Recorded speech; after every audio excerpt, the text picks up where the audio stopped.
Share capital का एक और क्वेश्चन करने लगे हम लोग, ठीक है।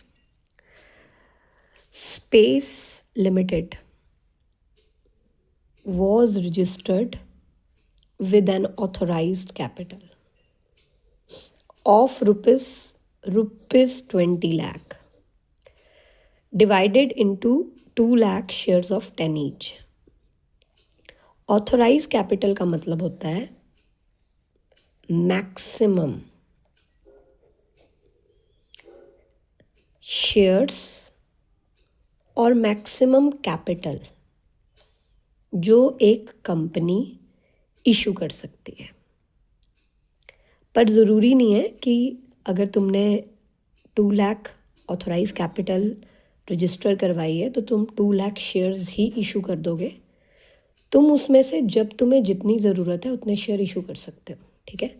तो इस कंपनी ने ऑफर्ड किया, पब्लिक को ऑफर करी कि 2 लाख में से 80,000 शेयर्स खरीद लो।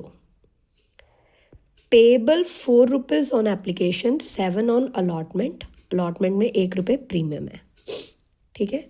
सिर्फ 2 किश्तें हैं इस क्वेश्चन में, एक एप्लीकेशन और एक allotment. Public had applied for 1,10,000 shares. 80,000 offer की थी, application 1,10,000 I. Pro rata allotment was made. ये एक नए तरीके से लाइनिंग लिखी हुई है, इसका मतलब समझाऊंगी मैं, ठीक है। पर पहले जो इतना क्वेश्चन है इसको हम लोग ड्रॉ करते हैं कॉपी पे साथ साथ में, ठीक है। दोबारा से एक बार, ऑथोराइज कैपिटल किसी काम नहीं आएगी हमारी, उसको सिर्फ हम अपनी बैलेंस शीट में शो करते हैं एज अ नोट्स। हमारा क्वेश्चन स्टार्ट होगा ऑफर्ड से। कंपनी ने ऑफर्ड किए हैं 80,000 शेयर्स, ऑफर्ड, इनवाइट, ठीक है। और applications received, 1,10,000 shares. This is a case of oversubscription. Face value is 10 and issue prices specifically given नहीं है क्वेश्चन में इशू प्राइस, पर एप्लीकेशन और अलॉटमेंट 2 इंस्टॉलमेंट्स दी हैं। एप्लीकेशन 4 रुपये की है, अलॉटमेंट 7 रुपये की है, और उसके साथ लिखा हुआ है 1 रुपये प्रीमियम। तो इसका मतलब उसमें 6 रुपये फेस वैल्यू है। एप्लीकेशन की 4 ही फेस वैल्यू, अलॉटमेंट की 6 है, तो this is equals to 10 and this is equals to 11। अगर तुम इन दोनों क्वेश्चंस को देखोगे तो इनमें पहले नहीं बताया हुआ है कि शेयर प्रीमियम पे इशू है, पर जब हम इंस्टॉलमेंट्स में प्रीमियम देखते हैं तो हमें पता लग रहा है कि प्रीमियम पे इशू है, ठीक है। This is a 1 part of question. आज फर्स्ट या सेकंड कॉल नहीं है, सिर्फ 2 कॉल्स हैं। अब ये जो ओवर सब्सक्रिप्शन है ये कंपनी डिसाइड करेगी, और कंपनी ने क्या डिसाइड किया है ध्यान से समझना। कंपनी कहती 5:4, this is a new wording which means every 5 shares applied, her 5 share applied वाले को, every 5 शेयर अप्लाइड वाले को 4 शेयर्स अलॉट करो। दिस इज 5:4, और जो बाकी बच जाएंगे वो रिजेक्ट कर दो। अब अप्लाइड है 1,10,000 और शेयर्स हैं कितने कंपनी के पास, 80,000। प्रपोर्शन कैसे बनाएं, इसका प्रपोर्शन कैसे बनाएं? इसका प्रपोर्शन समझने के लिए इसको इस फॉर्म में लिख लो चाहे तुम, ठीक है। 4 शेयर के लिए, 5 शेयर्स के लिए 4 शेयर्स मिलेंगे। अब तुम्हारे पास 80,000 शेयर्स हैं देने वाले, ये तो पक्का है ना। तो यहीं से निकाल लो कि कितनों को मिलेंगे ये। एवरी 5 अप्लाई करने वाले को 4 शेयर मिलेंगे। अब ये प्रोराटा की कैटेगरी है, अब मिलेंगे तो कितने, 80,000 टोटल, इससे ज़्यादा तो मिल नहीं सकते, है ही 80,000 है। तो कितनों को मिलेंगे, this is for 1 lakh. 5 multiply 80,000 divided by 4, मतलब एवरी 1 लाख शेयर वाले को 80,000 शेयर मिलेंगे, 5:4। और जो एक्स्ट्रा बच गए 10,000 शेयर्स, वो कंपनी कह रही है क्या कर दो, रिजेक्ट कर दो। ठीक है, इस चीज़ को 3-4 बार लिखो और ड्रॉ करो कि अगर कभी भी इक्वेशन आती है और द लैंग्वेज इज 5:4 में दे दो और बाकियों को रिजेक्ट कर दो। इसका मतलब 2 कैटेगरीज हैं, एक बार फिर से दोबारा समझो। इसका मतलब 2 कैटेगरीज हैं, एक जिनको प्रोराटा मिल रहा है, एक जिनको हम रिजेक्ट कर रहे हैं। ठीक है, हमें टोटल शेयर्स तो पता है ना, टोटल एप्लीकेशंस रिसीव्ड पता है हमें 1,10,000। टोटल शेयर्स अलॉटेड भी पता है हमें 80,000। अब जो दूसरी कैटेगरी है उनको कोई शेयर नहीं मिल रहा। ठीक है, इस तरह भी समझ सकते हो तुम लोग। इसका मतलब ये सारे के सारे 80,000 शेयर इनको मिल रहे हैं। ठीक है, तो अगर 5 अप्लाई करने पे 4 मिलते हैं तो सारे 80,000 कितने वालों को मिले, 1 लाख वालों को। तो जो एक्स्ट्रा 10,000 है वो क्या हो रहे हैं, रिजेक्ट। ठीक है, इसको अपना कंप्लीट कर लो, एक्सेस शेयर्स निकाल लो। इस स्टेटमेंट में से हमने पैसे निकालने होते हैं कितने एक्स्ट्रा हैं।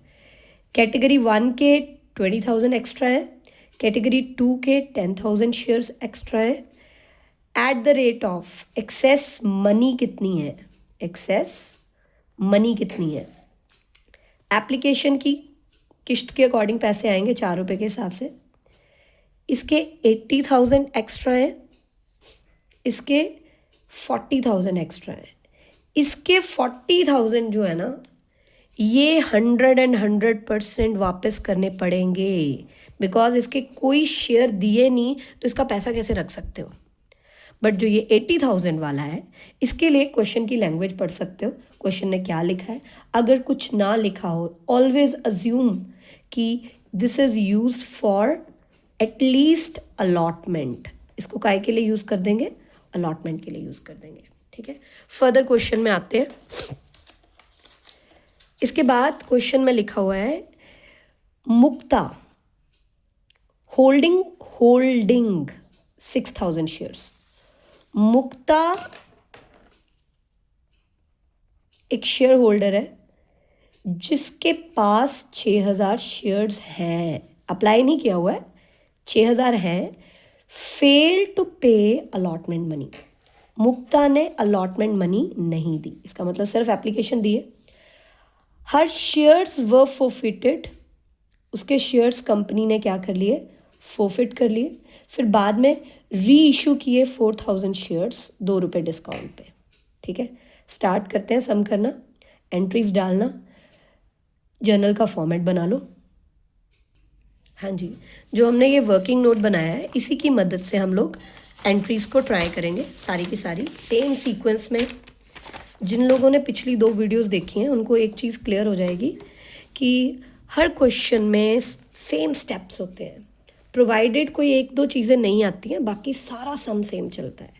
First entry always with the share applied, कितना पैसा कंपनी के पास आया, bank account debit to share application account, bank account debit to share application account. Total 1,10,000 applications आई थी, सबने साथ में 4 रुपये भेजे होंगे, तो 4,40,000 रुपया कंपनी के पास आया। This is the first entry.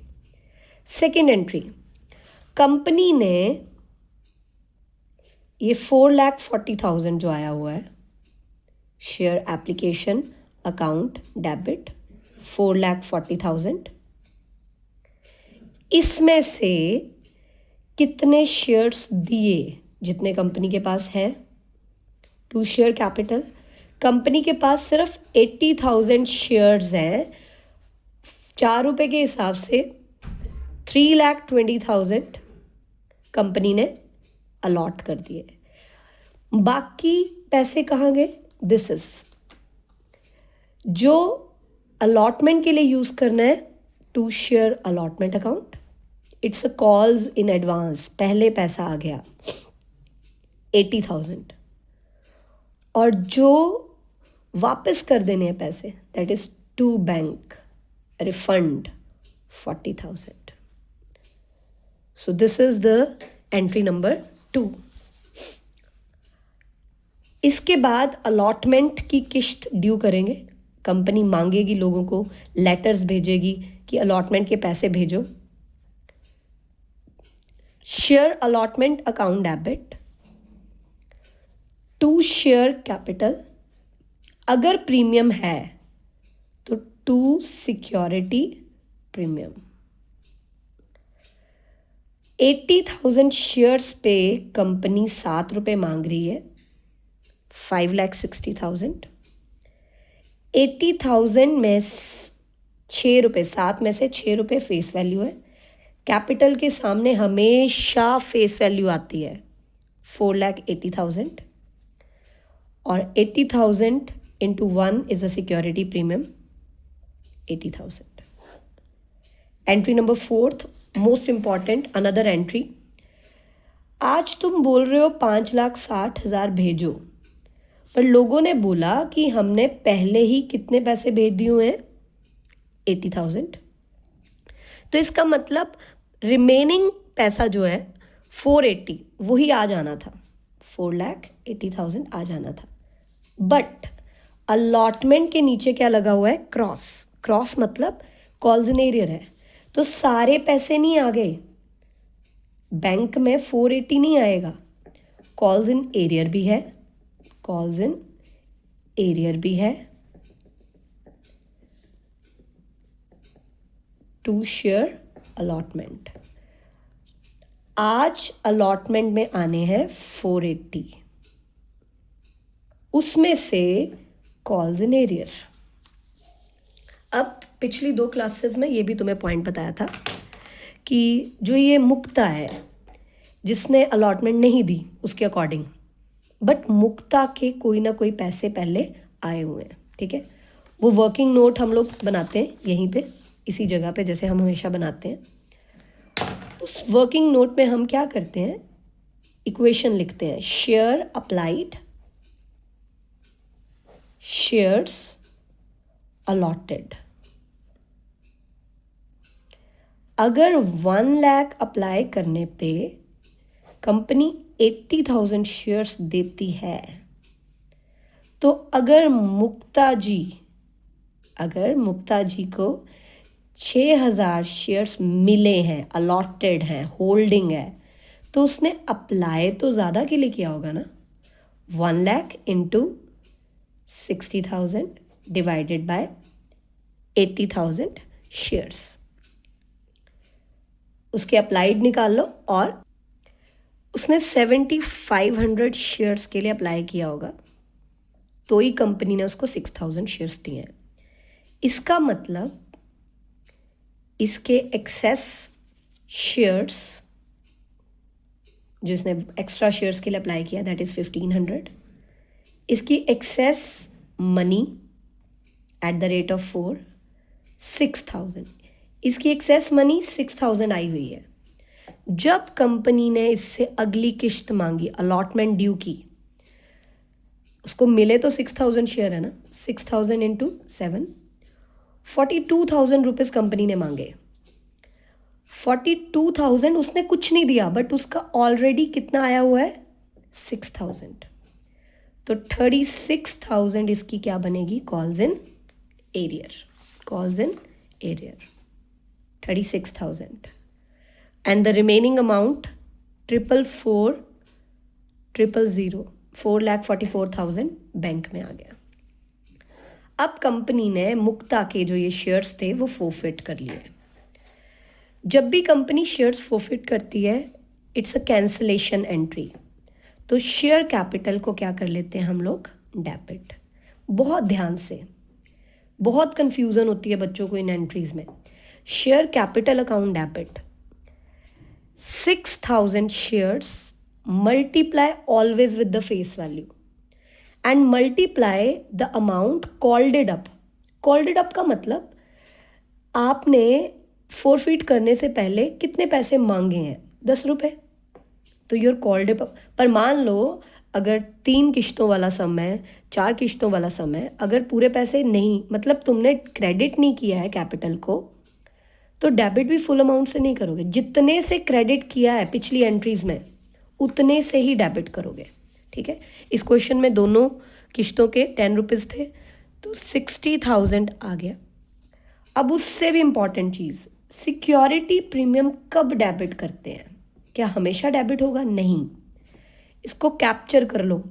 Security premium सिर्फ तब डेबिट करते हैं इफ नॉट रिसीव्ड। अगर सिक्योरिटी प्रीमियम के पैसे नहीं आए हुए हैं तब उसको डेबिट करेंगे। इस क्वेश्चन में मुक्ता ने अलॉटमेंट नहीं दी है, तो उसके थोड़े से पैसे थे एडवांस में 6,000, बाकी सब एरियर ही है, तो प्रीमियम नहीं आया है तो नॉट रिसीव्ड है, इसलिए डेबिट करेंगे। 2 कॉल्स इन एरियर, जो हमें पैसा नहीं आया है 36,000, और जो आया हुआ है 2 share forfeited received excluding premium, received excluding premium. करने को तो तुम इसको बैलेंसिंग फिगर भी लिख सकते हो, बट इसको चेक करने का भी एक तरीका होता है। मुक्ता ने एक बार 7,500, ये 30,000 निकालने का एक तरीका और भी होता है। इसने एक बार 7,500 शेयर के लिए अप्लाई किया था, दोबारा कभी भी इसने पैसे नहीं दिए। 7,500 शेयर्स के लिए जब अप्लाई किया था तो इसने 4 रुपये भेजे थे साथ में, 30,000 रुपीज़। उसके बाद इसके कभी यही अमाउंट रिसीव्ड है, बट इसमें कोई प्रीमियम नहीं होना चाहिए, प्रीमियम है भी नहीं। ठीक है, एंट्री नंबर 6, ये जो 6,000 शेयर्स फोरफिट किए हैं इनमें से सारे नहीं, इनमें से 4,000 शेयर्स रीइशू कर रहा है। रीइशू के टाइम पे एक चीज़ ध्यान में रखनी है, फेस वैल्यू 10 रुपीज़ है। अगर 2 रुपये डिस्काउंट पे रीइशू कर रहा है तो इसका मतलब इशू प्राइस जो है वो 8 रुपये है। री इशू डिस्काउंट पे हो सकता है, ठीक है, फ्रेश पब्लिक इशू नहीं हो सकती। जब री इशू हो रहे हैं तो बैंक अकाउंट डेबिट, 4,000 शेयर्स पर 8 रुपये, 32,000 रिसीव हुआ। 2 share capital, 2 share capital account, 4,000 shares into 10 each, face value 40,000। जो डिस्काउंट है वो डिस्काउंट डेबिट नहीं लिखना, वो लॉस फोरफिटेड के अकाउंट में से रिड्यूस कर देना, शेयर फोरफिटेड अकाउंट डेबिट करना है 8,000 से। ठीक है, अब फोरफीचर और रीइशू की एंट्री के बाद एक स्टैट्यूटरी एंट्री है, एक रेगुलेटरी एंट्री है जो हमें डालनी पड़ती है लॉ के अकॉर्डिंग। वो एंट्री क्या है? That is the entry number 7, share forfeited account debit to capital reserve. इस एंट्री के पीछे लॉजिक भी है, पर पहले मैं इसका अमाउंट निकालना सिखाती हूँ तुम्हें कैसे निकलता है। ये जो 30,000 शेयर फोरफिटेड का है ये 6,000 शेयर्स के ऊपर है। 30,000 divided by 6,000 shares multiply with reissued shares 4,000 minus discount on reissue, that is 8,000 and this is amount transfer to capital reserve. अब हमने ये क्या किया, क्यों किया, 2 मिनट में इसको समझ लेते हैं। फोरफीचर का मतलब शेयर कैंसिल करना होता है, बट जो उसके पैसे आए हुए होते हैं हम वो वापस नहीं करते। तो ये एक नया नाम है, शेयर फोरफिटेड। अगर टेक्निकली देखें तो ये कंपनी को फ़ायदा हुआ है 36,000 का, बट इस फ़ायदे को हम सीधा रिज़र्व में नहीं डालते। इस फ़ायदे में से हो सकता है जब मैं दोबारा इशू करूँ ये शेयर मुझे कुछ नुकसान हो, तो जैसे मैंने इन 6,000 में से 4,000 शेयर्स रीइशू किए, तो वो 4,000 शेयर्स का कितना रिजर्व है इसमें से, ये तो 6,000 का है ना, 30,000, ठीक है, बट इसमें से 4,000 का कितना है, उसमें से उसका लॉस जो हुआ है वो कम करके ये एक्चुअल में मुझे बेनिफिट हुआ, फ़ायदा हुआ, जो मैंने कहाँ ट्रांसफ़र कर दिया, कैपिटल रिजर्व में। बाकी जो शेयर फोरफिटेड का 2,000 शेयर्स का पैसा पड़ा हुआ है वो फर्दर जब वो रीइशू होंगे उसके लॉस के साथ एडजस्ट करके फिर कैपिटल रिजर्व में ट्रांसफ़र होगा। ठीक है, थैंक यू।